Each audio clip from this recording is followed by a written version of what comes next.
Assalamualaikum warahmatullahi wabarakatuh. Perkenalkan, nama saya Nabila Febriana. Saya dari kelompok 1.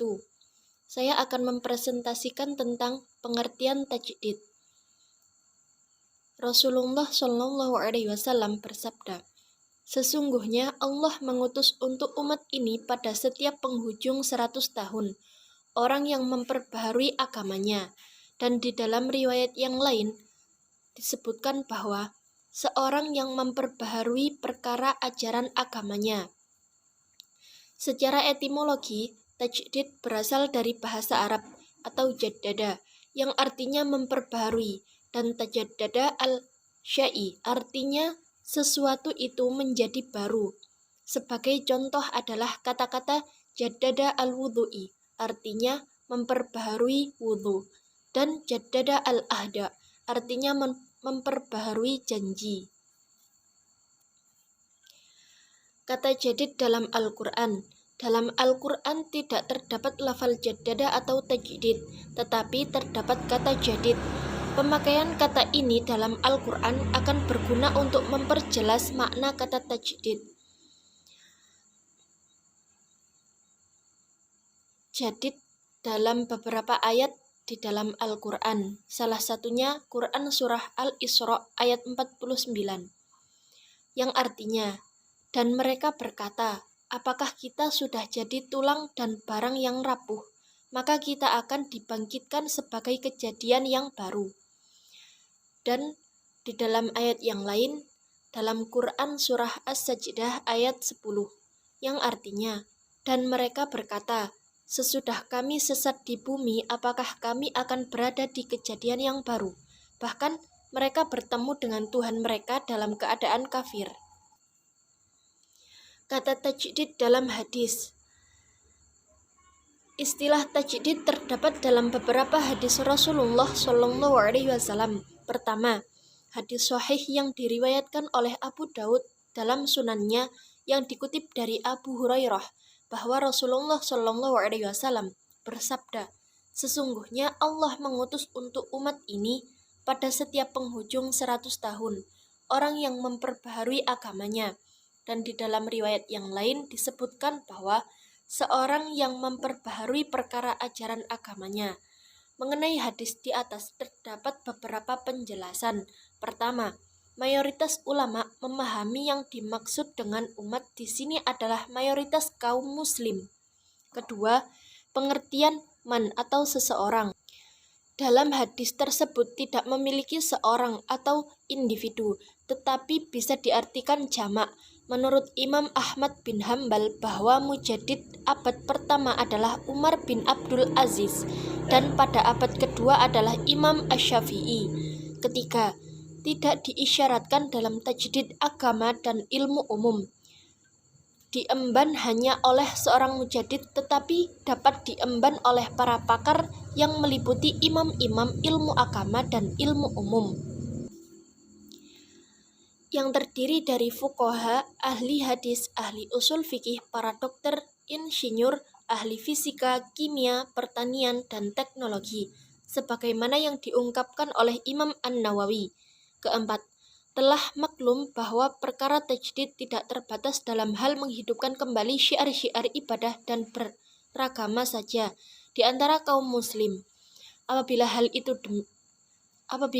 itu demikian, maka Islam tidak memerlukan tajdid, sebab masalah ibadah dan semua apa yang menghidupkan syiar ajaran Islam dan sekaligus dalam bidang agama dan umum, bidang agama dan dunia atau politik, bahwa di antara mereka adalah imam seperti Umar bin Abdul Aziz. Kelima, pendapat yang kuat mengenai pengertian 100 tahun atau abad ini adalah abad hijrah dan dimulai pada awal abad itu.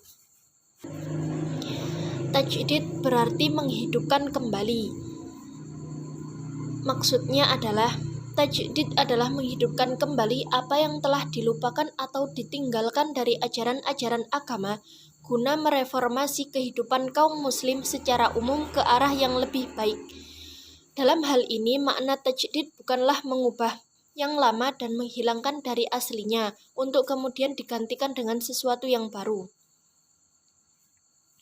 Sebagian ulama mendefinisikan tajdid sebagai upaya menghidupkan kembali apa yang telah hilang dan terhapus dalam penerangan kandungan Al-Quran dan As-Sunnah, serta perkara yang wajib dikerjakannya. Dengan demikian, tajdid dalam Islam bukan berarti membuat Islam yang baru, tetapi mengembalikan Islam kepada masa Rasulullah SAW dan Khulafaur Rasyidin berdasarkan sumber-sumbernya yang murni dengan mempertimbangkan kondisi zaman. Berikut pendapat ulama salaf tentang tajdid. Adapun yang paling berhak menjelaskan istilah dan makna hadis tersebut adalah ulama salaf. Seorang ulama salaf, Sahal As-Su'luqi, mengatakan bahwa Allah mengembalikan agama ini sesudah terhapus sebagian daripadanya lewat Ahmad bin Hambal, Abu Hasan al-Asy'ari, dan Abu Nu'aim al-Istirabazi. Pendapat tersebut dapat dipahami bahwa agama itu pada mulanya adalah sempurna. Kemudian dengan berlalunya zaman mengalami distorsi. Kemudian lewat ketiga ulama di atas agama dikembalikan kepada keadaan asalnya. Jadi, menurut pengertian Abu Sahal As-Su'luqi bahwa tajdid adalah mengembalikan agama kepada keadaan semula sebagaimana pada masa salaf yang pertama. Pengertian islah. Islah dalam kajian hukum Islam adalah memperbaiki, mendamaikan, dan menghilangkan sengketa atau kerusakan, berusaha menciptakan perdamaian, membawa keharmonisan, menganjurkan orang untuk berdamai antara satu dan lainnya, melakukan perbuatan baik, berperilaku sebagai orang suci. Adapun secara islah adalah upaya yang dilakukan untuk menghilangkan terjadinya kerusakan dan perpecahan antar manusia dan melakukan perbaikan dalam kehidupan manusia sehingga tercipta kondisi yang aman, damai, dan sejahtera dalam kehidupan masyarakat. Adapun menurut syariat Islam, tujuan islah adalah untuk mengakhiri konflik dan perselisihan sehingga mereka dapat menciptakan hubungan dalam kedamaian dan penuh persahabatan. Dalam hukum Islam, islah adalah bentuk kontrak yang secara legal mengikat pada tingkat individu dan komunitas. Adapun menurut para ahli, yang pertama dari Al-Zamakhsyari dalam tafsirnya berpendapat bahwa kata islah mempunyai arti mengkondisikan sesuatu pada keadaan yang lurus dan mengembalikan fungsinya untuk dimanfaatkan. Yang kedua dari M. Quraisy Shihab bahwa islah jangan dipahami dalam arti mendamaikan antara dua orang atau lebih yang berselisih, akan tetapi kata tersebut harus dipahami sesuai dengan makna semantiknya dengan memperhatikan penggunaan Al-Quran terhadapnya.